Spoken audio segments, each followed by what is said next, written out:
আল্লাহ রাসূল বললেন, বেলাল তোমাদের ভাগ্য এত ভালো, তোমাদের নবী আছে কিন্তু আমার নবী নাই।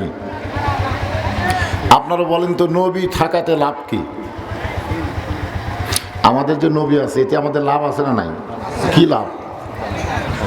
আছেন আমার মুক্তার, আছেন আমার ব্যারিস্টার, সেই বিচারের হাইকোর্টেতে তিনি আমায় করবেন পার, আমি পাপী তিনি জামিনদার। এই তিনি হচ্ছেন আল্লাহর নবী।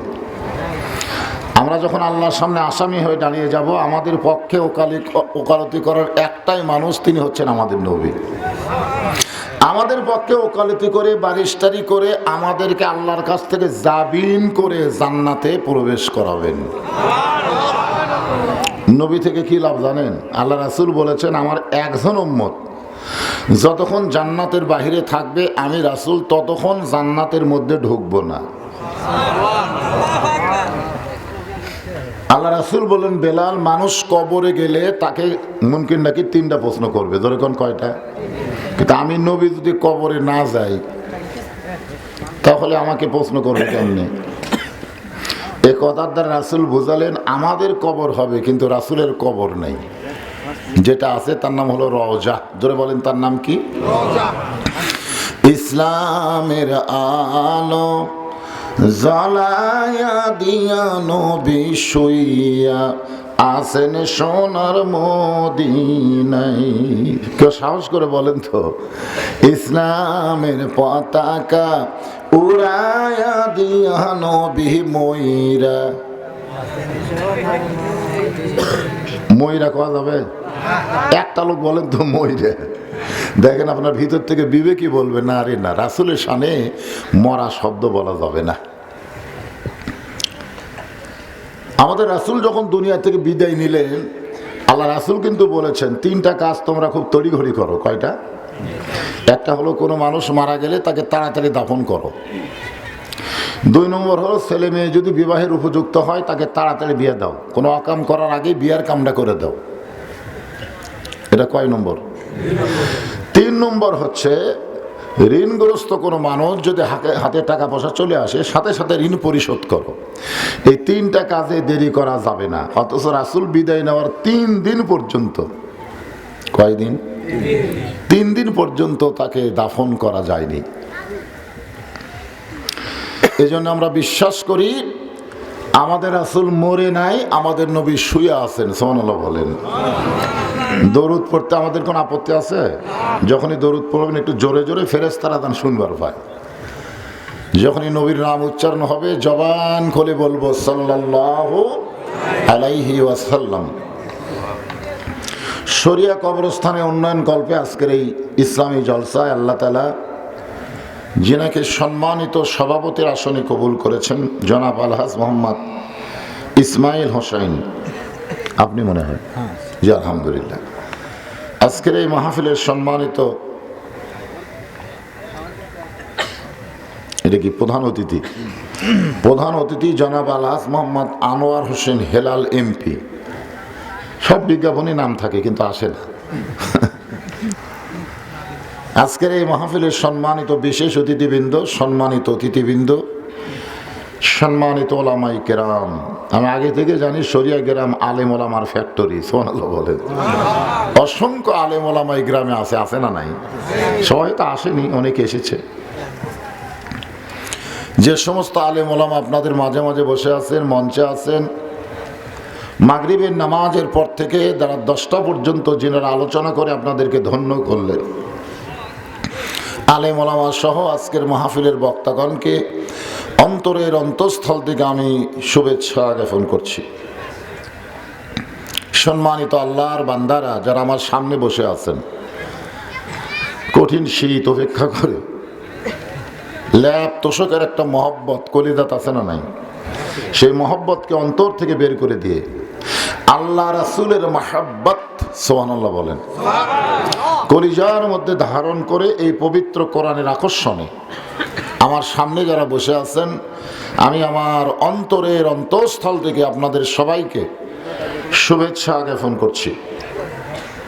সম্মানিতা মা বোনেরা, যিনারা পর্দার অন্তরালে বসে বসে আলোচনা শুনতেছেন তাদেরকে শ্রদ্ধা জ্ঞাপন করে বর্তমান বাংলাদেশের পরিবেশে আপনাদের রানীনগরের অবস্থা বুঝে আপনারা কেমন আছেন?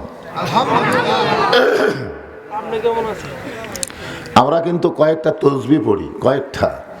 তার মধ্যে একটা হলো মানুষ মরে গেলে আমরা বলি ইন্না লিল্লাহ, এটাও কিন্তু তসবিহ, তসবিহ না? যখন আল্লাহর পবিত্রতা ঘোষণা করা হয় তখন আমরা বলি সুবহানাল্লাহ। যখন আল্লাহর প্রশংসা করা হয় তখন আমরা বলি কি আলহামদুলিল্লাহ। যখন ঈমান আমলের বিপক্ষে কোনো কথা হয় তখন বলা হয় নাউজুবিল্লাহ। আমি বলতেছি বর্তমান বাংলাদেশের প্রেক্ষাপটে রানীনগরের অবস্থা বুঝে আপনারা কেমন আছেন? আপনারা সকলেই বললেন আলহামদুলিল্লাহ, তার মানে আপনারা আলহামদুলিল্লাহ বোঝেননি। যে সময় আগুনের আংটা হাতে রাখা সহজ হবে, ঈমান রক্ষা করা বড় কঠিন হবে, সেই পরিবেশে নাউজুবিল্লাহ হবে না আলহামদুলিল্লাহ হবে?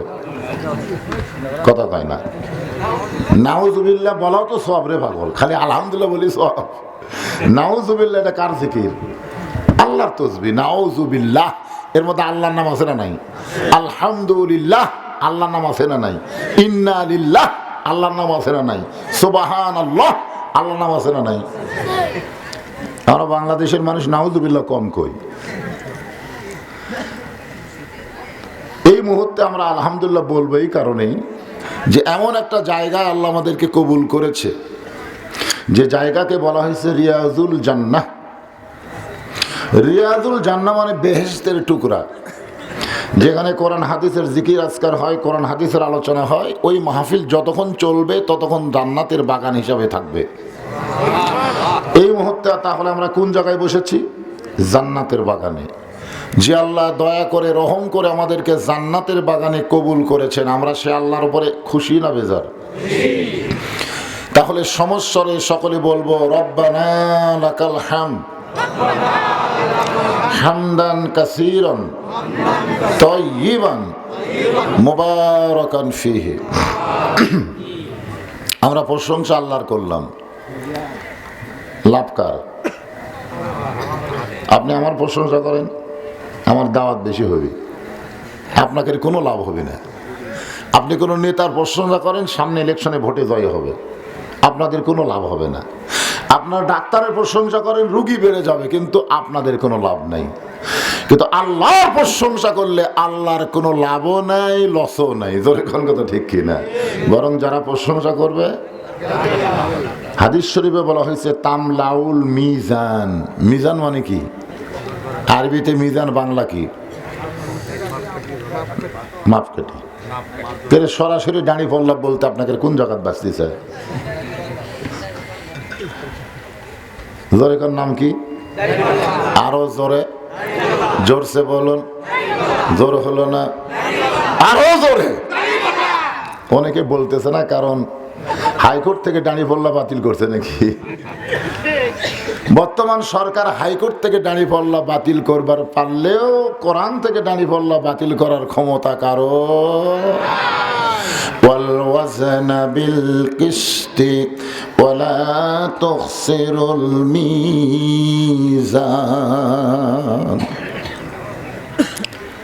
এই আলহামদুলিল্লাহ বলার কারণে আল্লাহ আমাদের প্রতি এত খুশি হয়েছে যে মিজানের পল্লাটা নেকি দিয়ে পরিপূর্ণ করে দিবে। আলহামদুলিল্লাহ বলার কয়েকটা কারণ, তার মধ্যে এক নম্বর কারণ কি জানেন?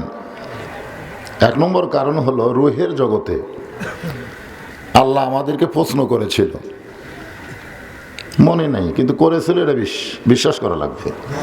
কি প্রশ্ন করেছিল? আলাস্তু বিরব্বিকুম, আমি কি তোমাদের রব নই? আবার কবরের জগতে গেলে প্রথম প্রশ্নই হবে মান রব্বুকা।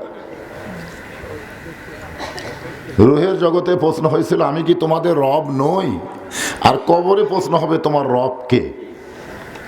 আপনারা বলেন তো, রুহের জগতে যে প্রশ্ন কবরের জগতে একই প্রশ্ন, তাহলে দুনিয়ার জগতের খবর কি?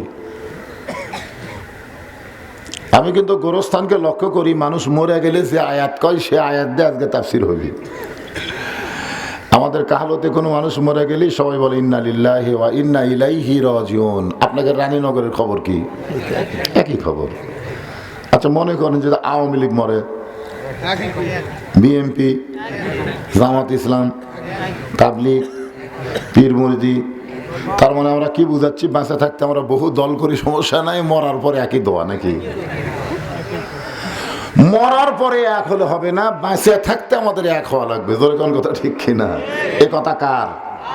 ওয়াতাসিমু বিহাবলিল্লাহি জামিআন ওয়া লা তাফাররাকু।